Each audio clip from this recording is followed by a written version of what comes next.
இன்னொரு கதைக்குள்ளே போகலாமா? இந்த கதை பிடிச்சிருக்கு, ஆறுதலாக இருக்குது, இல்லை வேறு மாதிரி கதைகள் வேணும் அப்படின்னா மறக்காமல் கமெண்ட் பண்ணுங்கள். உங்கள் விருப்பத்தை தெரிஞ்சுக்க நானும் ஆர்வமாக இருக்கேன். வாங்க கதையை பார்க்கலாம். ஒரு நடுத்தர வர்க்கத்து குடும்பம். அமைதியான மாலை பொழுது சந்தோஷமாக வாழ்ந்துக்கிட்டு இருக்காங்க. ரம்யாவின் வாழ்க்கையும் கடந்த 2 வருடங்களாக எந்த புகாரும் இல்லாமல் நகர்ந்து கொண்டிருந்தது. கணவன் கார்த்திக் அன்பானவன், அளவோடு பேசுவான். ரம்யாவின் சின்ன சின்ன ஆசைகளையும் நிறைவேற்ற துடிப்பவன். மாமியார் மீனாட்சி அம்மாள் பழமைவாத கருத்துக்களை சில இருந்தாலும் மருமகளை மகளாக பார்த்து கொள்வார். ஆனால் அன்று இரவு மீனாட்சி அம்மாள் ரம்யாவை தனியாக கூப்பிட்டு சொன்ன அந்த ஒரு ரகசியம் ரம்யாவின் உலகத்தையே தலைகீழாக மாற்றி போட்டது. கார்த்திக் மீது அவள் வைத்திருந்த ஆசைக்காக முடியாத காதலையும் மரியாதையையும் ஒரே நொடியில் வெறுப்பாக மாற்றியது. அது என்ன நடந்துச்சு, அந்த கதை என்ன, அவள் வாழ்க்கையில் நடந்தது என்ன அப்படிங்கிறத பார்க்கலாம். ஒரு நாள் கார்த்திக் ஆபீஸ் வேலையாக வெளியூர் சென்றிருந்தான். ரம்யாவும் மீனாட்சி அம்மாளும் மட்டும்தான் வீட்டில் இருந்தார்கள்.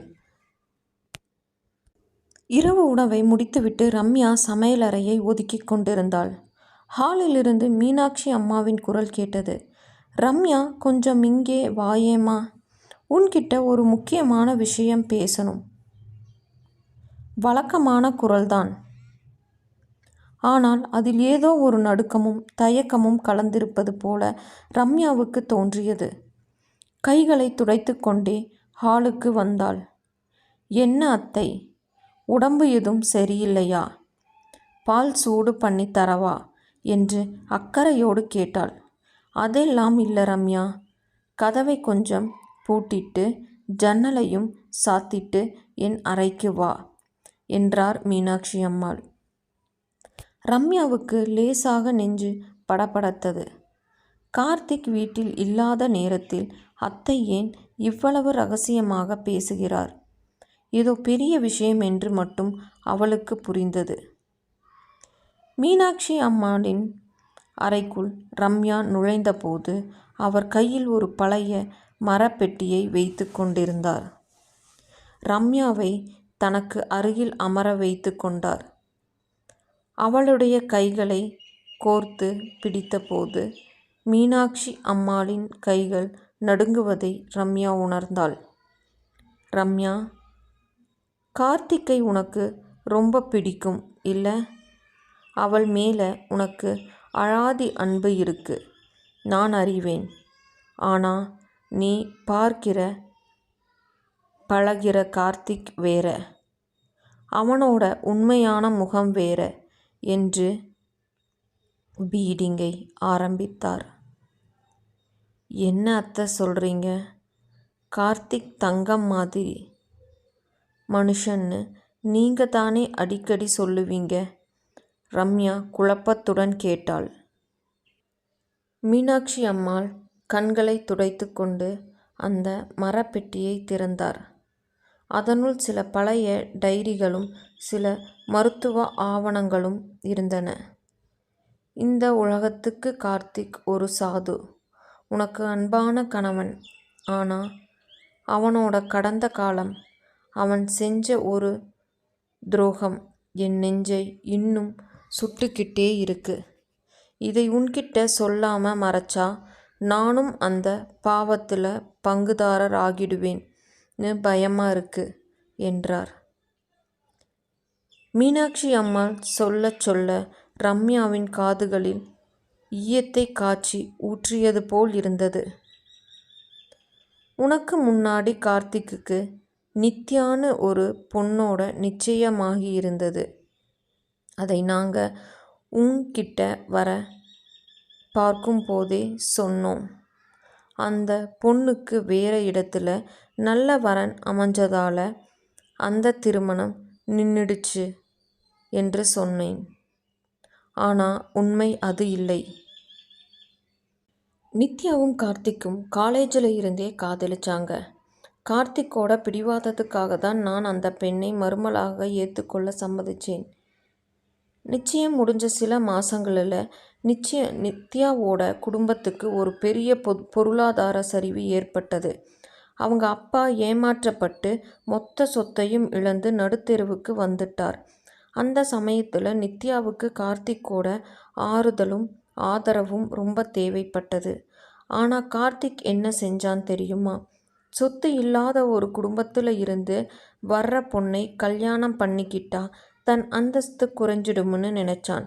அவளை பாரமாக கருதினான். வெறும் பணத்துக்காக நித்யாவுக்கு மனநலம் சரியில்லை என்று ஒரு போலி மெடிக்கல் சர்டிஃபிகேட்டை ரெடி பண்ணினான்.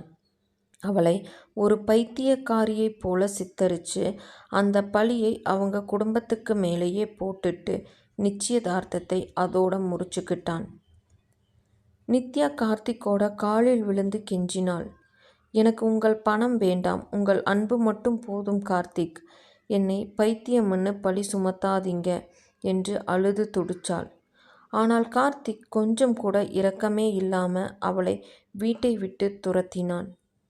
அந்த அவமானத்தை தாங்க முடியாமல் நித்யாவும் அவங்க அப்பாவும் ஊரை விட்டே ஓடிட்டாங்க. இப்போ அவங்க எங்கே இருக்காங்க, உயிரோடு இருக்காங்களா இல்லையான்னு கூட தெரியாது.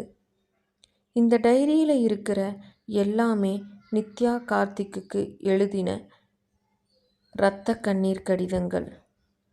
கார்த்திக் அந்த போலி சர்டிஃபிகேட் வாங்கினதுக்கான ஆதாரமும் இதில் இருக்குது. மீனாட்சி அம்மாள் பேசி முடித்தபோது ரம்யா சிலையாக உறைந்து போயிருந்தாள். அவள் நெஞ்சில் ஒரு பெரும் புயல் வீசியது. தினசரி அவளிடம், உன் அன்புதான் எனக்கு முக்கியம் ரம்யா, பணம் காசெல்லாம் ரெண்டாவது தான் என்று தத்துவங்கள் பேசும் இதே கார்த்திக்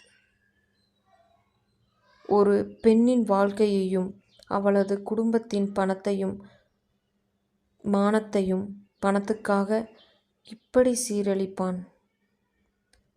அவன் மீது வைத்திருந்த காதலும் மரியாதையும் அடுத்த கணமே அடியோட மறைந்தது.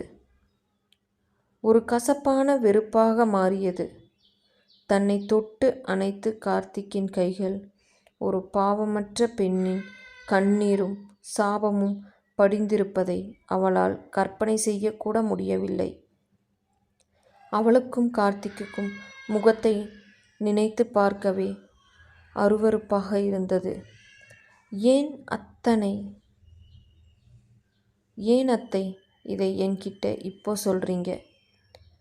ரம்யா உடைந்த குரலில் கேட்டாள். இப்போவாவது உண்மையை சொல்லலான்னு என் ஆன்மா சாந்தியடையாது ரம்யா. கார்த்திக் இப்போ உன்கிட்ட அன்பாயிருக்கான். ஏன்னா உன் குடும்ப வசதியானது. நாளைக்கே உங்கள் குடும்பத்துக்கு ஒரு கஷ்டம் வந்தா அவனோட இந்த முகம் உனக்கு காட்டப்படலாம். ஜாக்கிரதையாயிரு. ஒரு தாயாய் அவனை கண்டிக்க எனக்கு தைரியம் இல்லாமல் போயிடுச்சு. ஆனால் ஒரு பொண்ணாய் உனக்கு துரோகம் செய்ய எனக்கு மனசு வரல என்று கூறிவிட்டு மீனாட்சி அம்மாள் எழுந்து சென்றார். அன்று இரவு கார்த்திக் வெளியூரிலிருந்து ரம்யாவுக்கு ஃபோன் செய்தான். ஃபோன் ஸ்கிரீனில் அன்பே என்று கார்த்திக்கின் பெயரை மின்னியது. எப்போது அவனது ஃபோன் வந்தாலும் முகத்தில் புன்னகையோடு பேசும் ரம்யா அன்று அந்த ஃபோனை எடுக்கவே இல்லை. ஃபோன் தொடர்ந்து அடித்து கொண்டிருந்தது. கார்த்திக் மீது அவளுக்கு இருந்த காதல் அன்றோடு இறந்து போனது. அந்த இருண்ட ரகசியம் இனி அவளது வாழ்க்கையும் கார்த்திக்குடன் எப்படி நகர்ந்து போகிறது என்ற கேள்வி குறையுடன் ஜன்னலின் வழியே திறந்து இருண்ட வானத்தை பார்த்து கொண்டிருந்தாள் ரம்யா. வாழ்க்கை இதோடு முடிவது அல்ல. வாழ்க்கையை விட்டு வாளா வெட்டியாகவும் செல்ல முடியாது. அவரிடம் இதை கேட்கவும் முடியாது. மனதிற்குள் வைத்தே வாழ வேண்டும். இல்லையென்றால் சாக வேண்டும். வாழ்க்கையை விட்டு போக வேண்டும். என்ன செய்ய போகிறேன் என்று தெரியவில்லை. மனுஷங்களோட வாழ்க்கையே இதுதாங்க. முக்கியமாக பெண்களோட வாழ்க்கையே இதுதான். வாழ வெட்டி அப்பா அம்மா வீட்டுக்கு போக முடியாது. போனாலும் அவங்கக்கிட்ட இந்த கதையெல்லாம் சொன்னாலும் அவங்க என்ன சொல்லுவாங்க தெரியுமா? ஆமாம், அவன் பணம் இல்லை அப்படின்னு தானே அந்த பொண்ணுக்கு பண்ணால், நீ உன்னை நல்லா தான் வச்சுருக்கான், நீ நல்லா வாழு, நமக்கு ஏன் கஷ்டம் வரப்போகுது, நான் இப்போவே சொத்தல் எழுதி கொடுக்குறேன் இப்படின்னு தான் சொல்லுவாங்க. மனசையோ அன்பையோ காதலையோ சத்தியமாக புரிஞ்சுக்க மாட்டாங்க. ஒரு பொண்ணாக என்ன செய்யணும்னு நீங்கள் நினைக்கிறீங்க அப்படின்னு மறக்காமல் கமெண்ட் பண்ணுங்கள். இன்னொரு கதையில் பார்க்கலாம்.